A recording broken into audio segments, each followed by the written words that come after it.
네, 안녕하세요. 옥쌤입니다. 39번 문제, 문장 위치 찾기 문제였는데요. 이 문제가 이번 고등학교 2학년 25년 3모에서 가장 어려운 문제였네요. 오답률이 무려 77% 가까이 됩니다. 다 틀린 거예요. 이게 왜 이렇게 어려웠을까요? 좋습니다.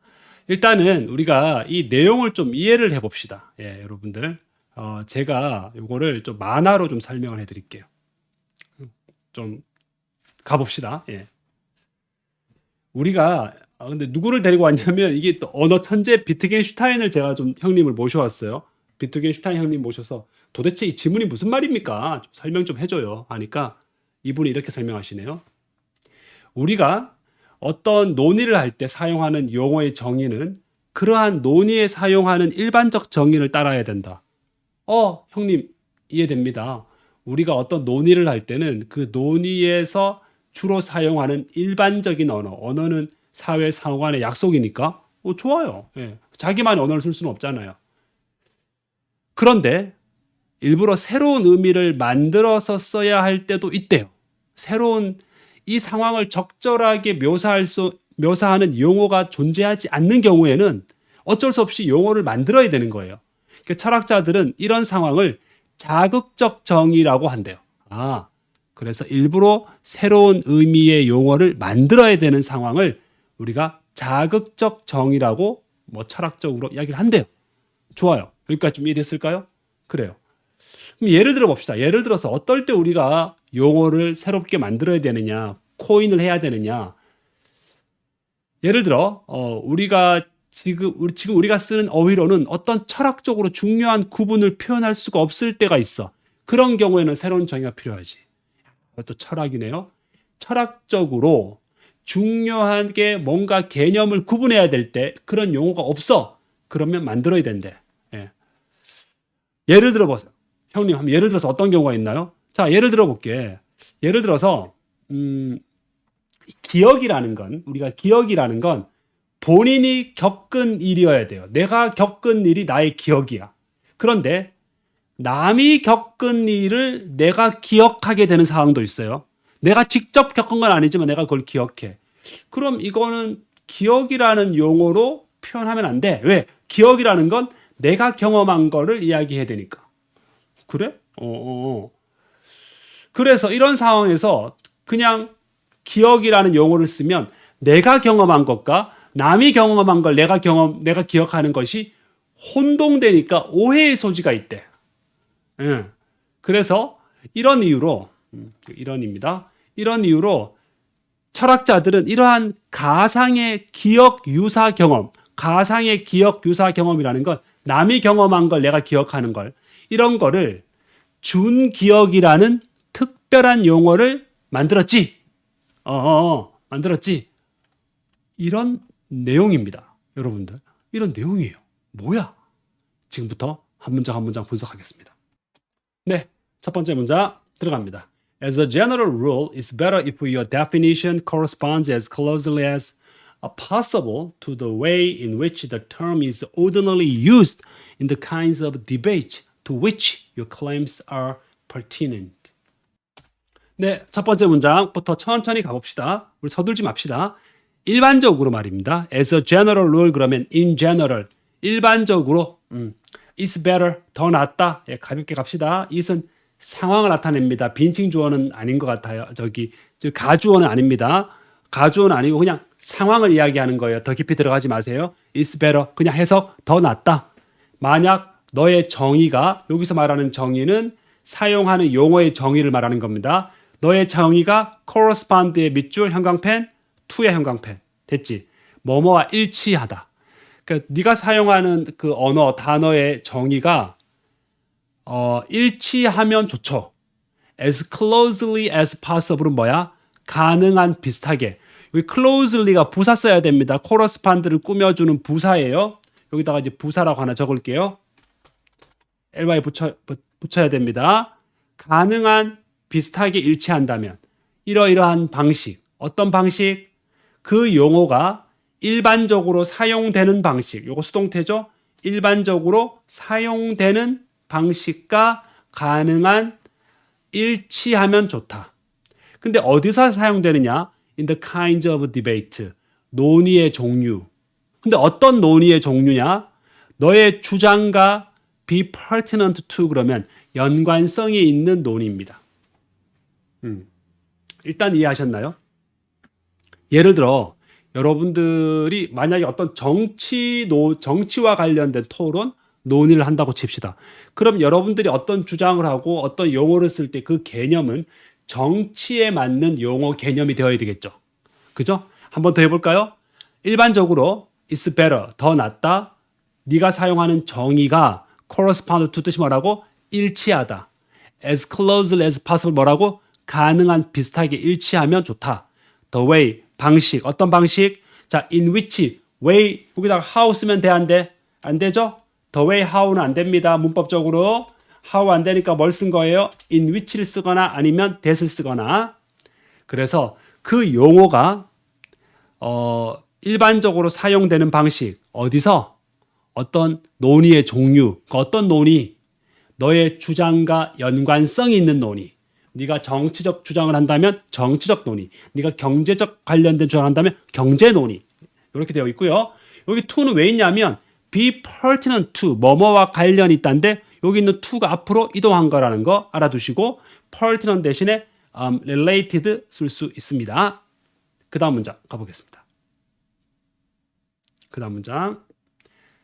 There will be, however, occasions where it is appropriate, even necessary, to coin special uses through what philosophers call stimulative definition.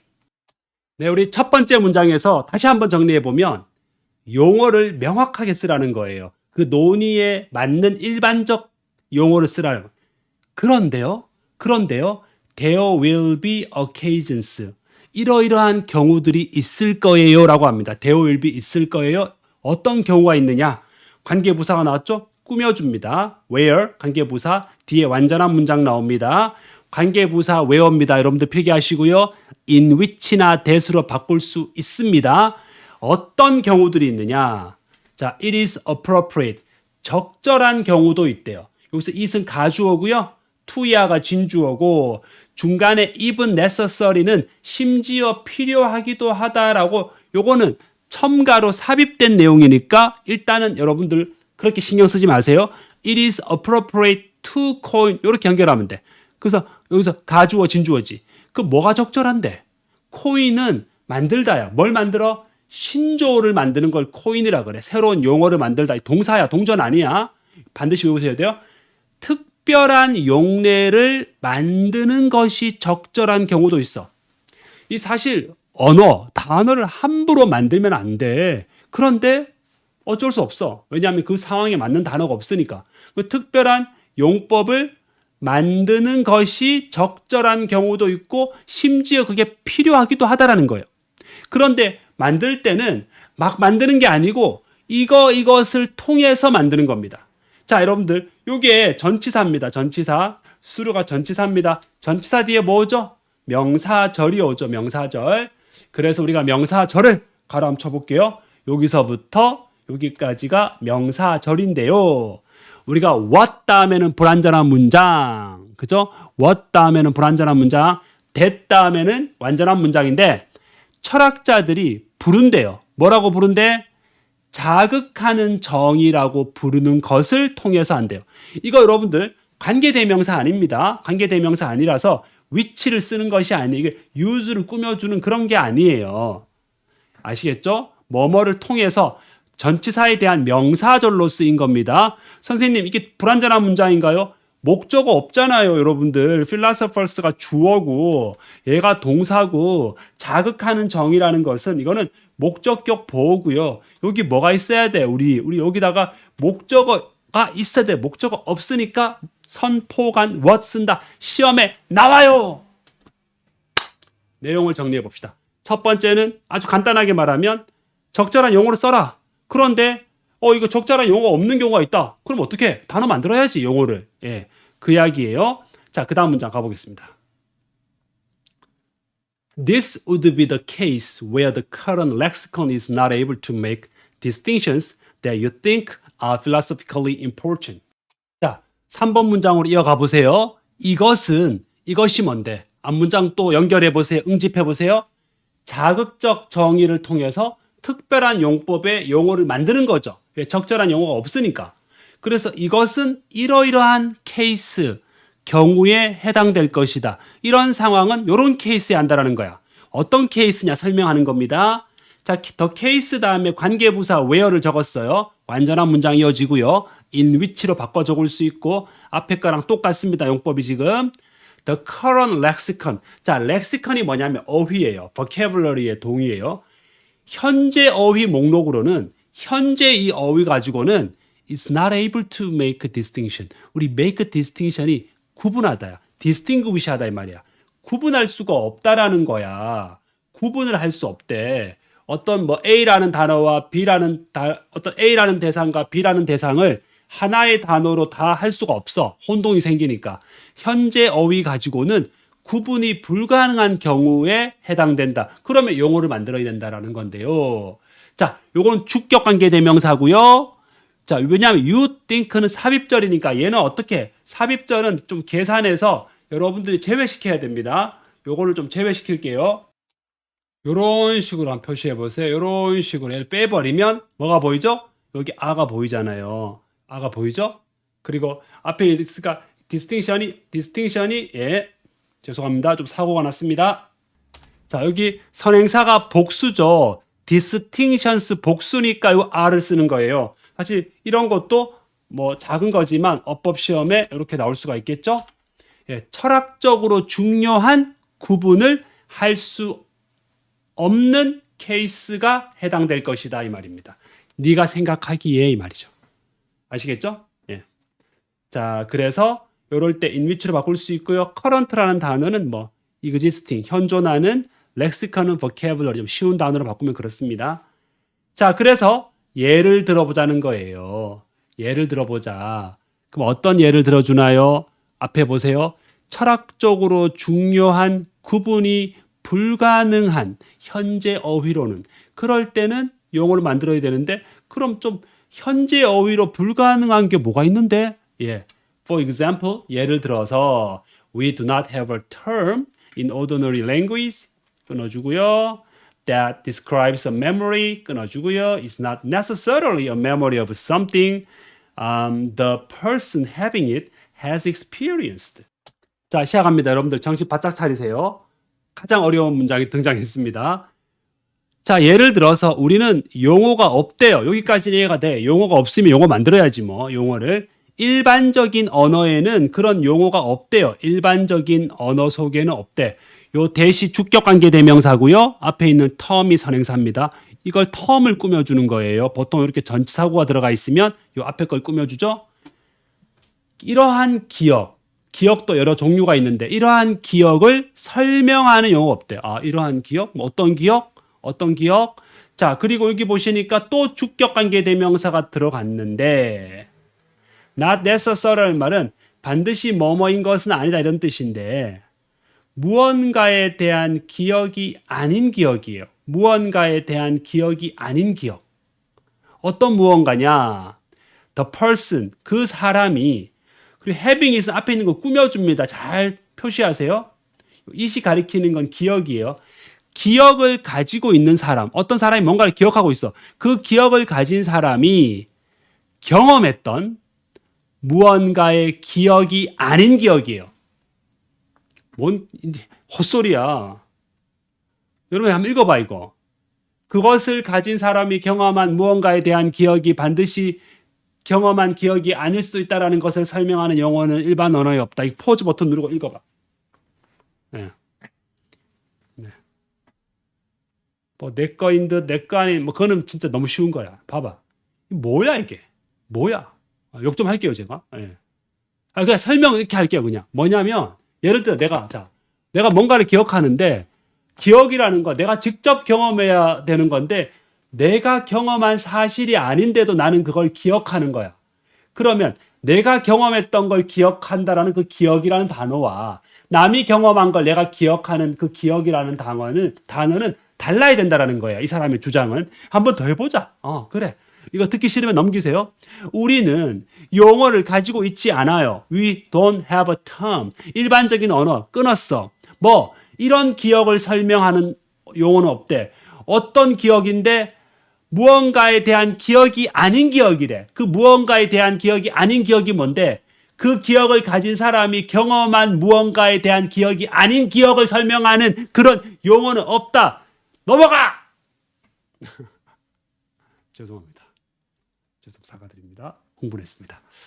네, 여러분들이 한번 읽어보시고 판단하셔야 되겠습니다. 자, 그래서 문법적으로 중요한 거 제가 말씀드리면 주격관계대명사, 주격관계대명사 들어갔고요. 여기는 목적격관계대명사 대시 생략된 구조고 얘가 주어고 얘가 동사고 현재 분사가 앞에 거 꾸며주고 있고 it은 메모리를 의미합니다. 그 다음 가볼게요. Such a thing would occur, for example, if I could somehow share your memories, I would have a memory type experience, but this would not be of something that I had actually experienced. 자, 흥분 가라앉히고요. Such a thing, 그런 thing을 상황이라고 적으세요. 그런 상황은 발생한다. For example, 예를 들어서 그럼 여러분들 정답이 이게 여기 이 문장 여기 들어가야 되잖아요. 그런 상황이 어떤 상황이에요? 자신이 경험한 무언가의 기억이 아닌 기억을 묘사하는 언어를 가지고 있지 않은 상황이죠. 이번에 내가 말 되게 잘한 것 같아요.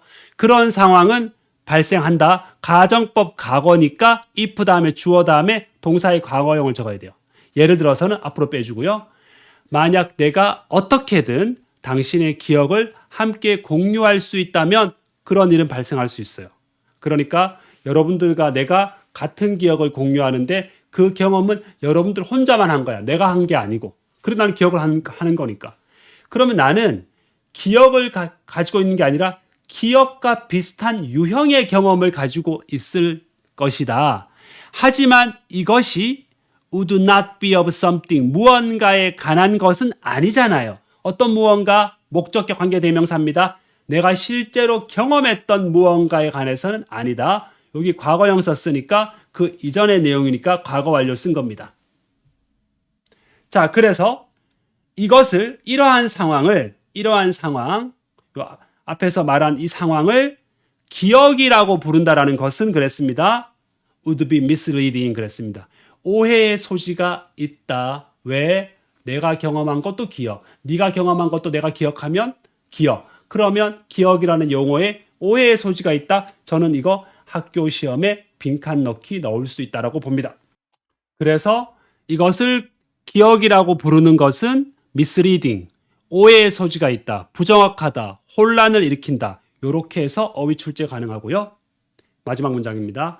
For this reason, philosophers have coined the special term quasi-memory to refer to these hypothetical memory-like experiences. 네, 마지막 문장입니다. For this reason, 이러한 이유로 철학자들은 현재 완료입니다. 동사가 have coined, 만들었다. 보통 이제 신조어를 만들 때 coin을 씁니다. 특별한 용어를 만들었다. 바로 quasi, 발음이 quasi라고 하는데요. 유사한 유사기억이라는 용어를 만들었다. 내가 직접 경험한 기억은 아니지만 남이 경험한 간접 경험을 기억하는 걸 유사기억인데 투부정사입니다. 뭐뭐 하기 위해서 refer to가 지칭하다예요. 이러한 hypothetical 그러면 가상의, actual의 반대죠. 가상의, 우리는 hypothetical 골라야 됩니다. 이러한 가상의 memory like, 기억과 비슷한 유사한 경험을 지칭하기 위해서 유사기억이라는 용어를 만들었다 이랬습니다. 철학자들은. 네. 자, 그래서 우리가 전체적으로 이 글을 한번 읽어봤는데요. 요번에는 요거를 리딩 플로우를 제가 아까 봤던 이거 만화를 한번 더 보실게요. 네. 한번 더 보실게요. 여러분들. 우리가 어떤 논의를 할 때 사용하는 용어의 정의는 보통 그런 논의에 어울리는 일반적 정의를 따라야 되죠. 예. 그런데 일부러 새로운 의미를 만들어 써야 하는 경우도 있어요. 그래서 이럴 때는 자극적 정의라고 해요. 적절한 언어를 못 찾을 때 우리는 자극적 정의라고 해서 용어를 만들어야 되는데요. 예를 들어 지금 우리가 쓰는 어휘로는 어떤 철학적으로 중요한 구분을 표현할 수가 없을 때 새로운 정의가 필요하죠. 그래서 예를 들어 기억이라는 것은 보통 내가 겪은 일이어야 하는데 남이 겪은 일을 내가 기억하게 되는 상황을 딱 표현할 말이 없어요. 그죠? 그래서 이런 상황에서 기억이라는 용어를 쓰면 내 기억과 남의 기억이 오해의 소지가 있어요. 그래서 이러한 이유로 철학자들은 가상의 기억 유사 경험을 가리켜 quasi memory, 준기억 혹은 유사기억이라는 어떤 용어를 만들었다라고 되겠습니다. 자, 우리가 정말 마지막으로요. 주제만 딱 짚고 넘어갈게요. 자, 봅시다. 이 글의 요지는요. 용어라는 것은 일반적으로 평범한 정의를 따라야 되죠. 그런데 현존하는 용어가 중요한 철학적 구분을 캡처하지 못할 때, 잡아내지 못할 때는 새로운 용어가 created, coin, 만들어야 되겠죠. 이것을 우리가 stimulative definition, 자극하는 정의라고 한다. 이랬습니다. 수고하셨습니다.